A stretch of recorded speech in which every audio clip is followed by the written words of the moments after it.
Hello and welcome to a season review log for Samurai Jack, season 1. Yeah, there's a lot to say about the series, but I'll try to keep it brief.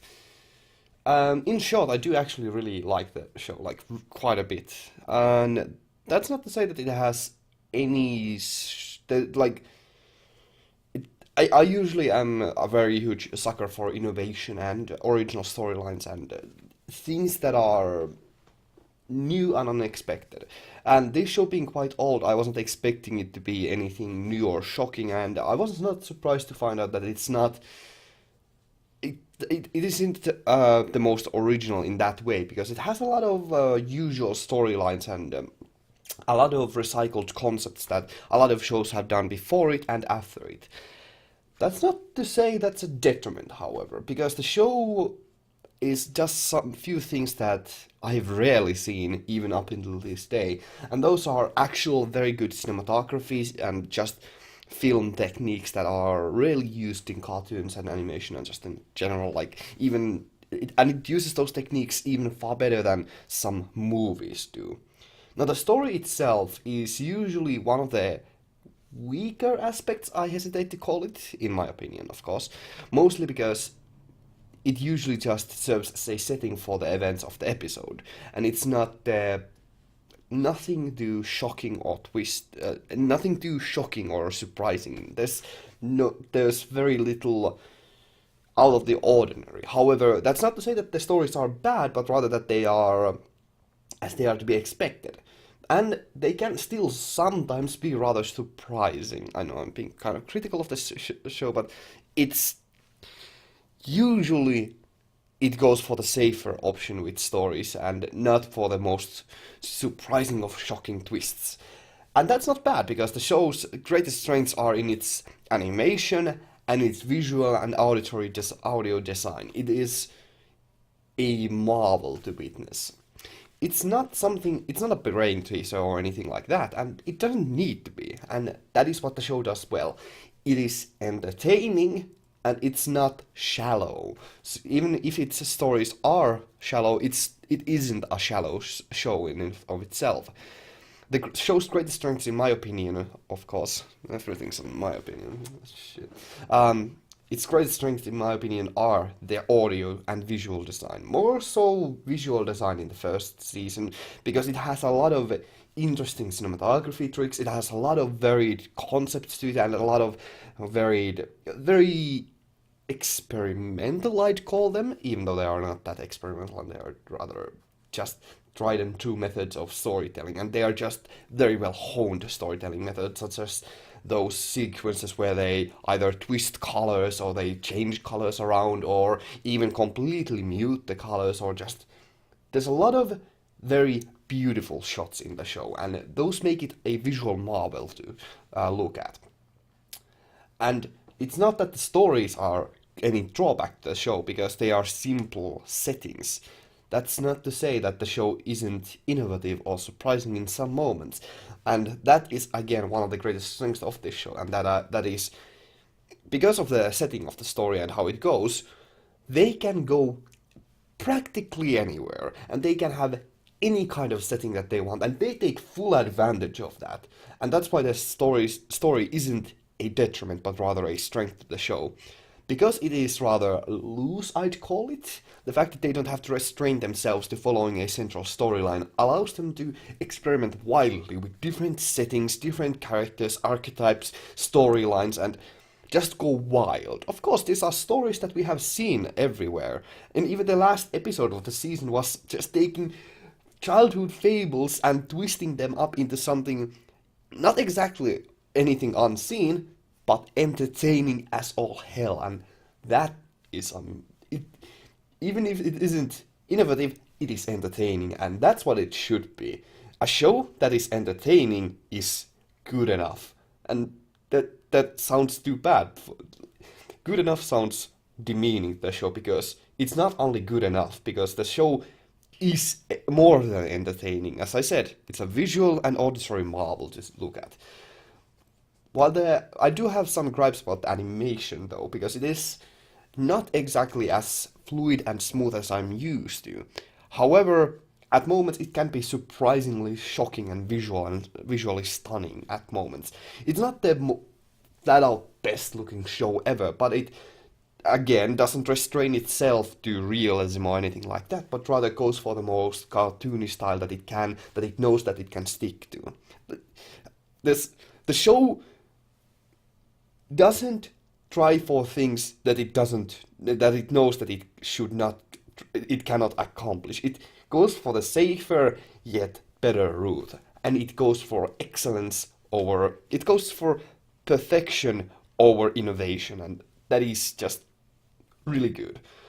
And I still hesitate to call it that it is traditional storytelling, because it certainly is not. The premise itself is innovative, and as I said, it allows them to be innovative with the stories and the variety of stories that they can present. And I hesitate to be so negative about the show's storyline because it is entertaining, it is well told, it is traditional stories that are told in a new manner that is entertaining, interesting, and exciting at moments. So don't take that with a negative side of things. It's certainly a show worth watching. While it rarely goes all out with its most climactic scenes and all that, it when it goes that when it goes all out, the show goes all out, and that's when it gets the most exciting and entertaining. But it doesn't do that in every episode because it also knows how important it is to create differences between episodes themselves, not only in the pacing in the episodes, because the show does an immaculate job at pacing the episodes. And although they do actually do a bit more experimentation with pacing in the episodes themselves, they are still rather traditionally paced episodes. And that's good, that's good. They know how to do good episode structuring. And they certainly do that.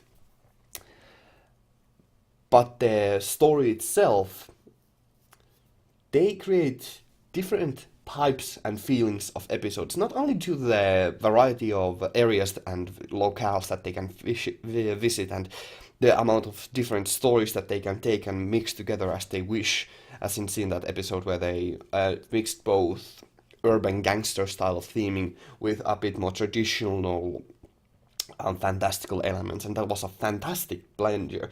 The parts themselves were not originally anything original, I'd say, but together they created a wonderful fusion of that, and that is kind of the show's combining themes, that it is a fusion of just cartoon and cinema in that way. It is a masterful creation, and yeah, I'm just really excited to continue with it. It's kind of hard to summarize my feelings about the show because they are kind of varied, and I do have gripes with the show, but it is certainly a great show, and it does things that I have not seen shows do. Yeah. And don't take these criticisms, they are more nitpicks than anything. Even though I paint them as just as objective as I could, they are honestly just opinions, because they are still nitpicks more than anything. And me complaining about the originality and then just praising the show for being original, it's, it is contradictory on purpose. The show, and of course, I didn't actually talk about the voice actors because the storytelling method that they use quite heavily on the show is that they show without telling, and that is something that I would like to see in more shows. But they do it so well here, and I wish that more shows would take notice of that and just actually just flat out copy what they are doing, because it is interesting, it's classical, it's tried and true method of engaging your viewers without being over the top exciting, but being more introverted and interesting. The show is really excellent. It's very top-notch quality. I really have very few complaints about the show that I could actually point out. Maybe they do have I mean, if I had to complain something, it's the animation, but they make up for the minor it's hard to call it even bad animation because it is stylized more than anything, and they really do make up for the kind of weaker points of the animation. It's hard to call it weaker points because it is so heavily stylized that it's hard to call it any a flawed at all because it is a stylized show. It's very heavily stylized. It's not impossible to call it flawed in that sense because they know what they are doing and they are doing it well. It's just I would it's hard to call them flaws when they know they are doing these things purposefully. The show is heavily stylized, and for what they kind of lose in certain animation and auditive tricks, they make up for cinematography and innovative tricks on storytelling methods. And so it's just like it's hard to criticize the show when they are doing out of the ordinary things on purpose that are rarely seen and that I really do admire them, and I really wish that other shows would take notice of and do themselves as well because it is immaculate to witness. That I want to say I have mixed feelings about the show, but I'm honestly rather happy about the show. It's while it rarely reaches heights of the of excitement or anything in the same manner as something like, okay, maybe it's not good to compare this to Tengen Toppa Gurren Lagann, but it doesn't reach as high heights as some other shows, but it doesn't ever reach any actual low points because even the most quiet moments are purposefully done to set up the story. So even if there are, shall we say, a bit odd moments in the show, they are done on purpose to create contrast for the greater moments. So it's hard to call the show flawed because everything is done on purpose, or at least that's what it looks like. So yeah, it's a fantastic show. It's absolutely fantastic. I'm really happy I picked it up. And so we head on to season 2. I wonder how many improvements and just anything that's going to be like with whether there's going to be any changes or improvements. I mean, there certainly will. Thank you all very much for watching. I hope to see you all in the future. Have a great day and stay awesome. Ganmu out. Thank you very much for watching.